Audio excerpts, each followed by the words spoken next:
Ele entrou para o combate assim que a guerra começou na Ucrânia. Estava lá desde o início, quando as forças russas avançaram sobre as cidades e dominaram boa parte do território.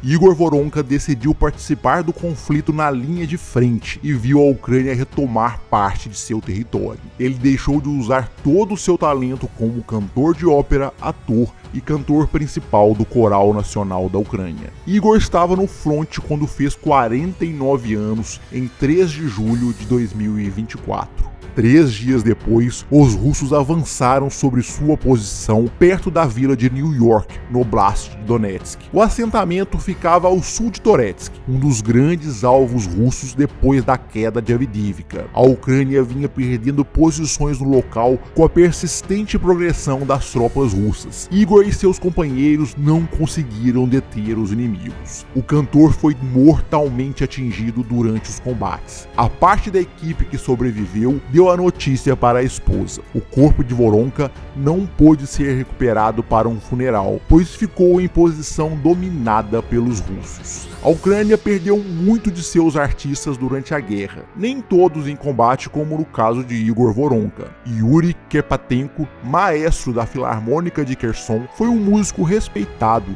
que se recusou a colaborar com as forças de ocupação russa durante a invasão da Ucrânia. Os russos pediram a Kerpatenko que realizasse um concerto da Filarmônica de Kherson para criar a ilusão de uma cena cultural próspera sob ocupação, que já durava 7 meses na época. No entanto, Kerpatenko, de 46 anos, recusou repetidamente a cooperação com os invasores. De acordo com as autoridades locais, a resistência de Kerpatenko custou-lhe a vida. Soldados russos o mataram, atirando através da porta fechada de seu apartamento.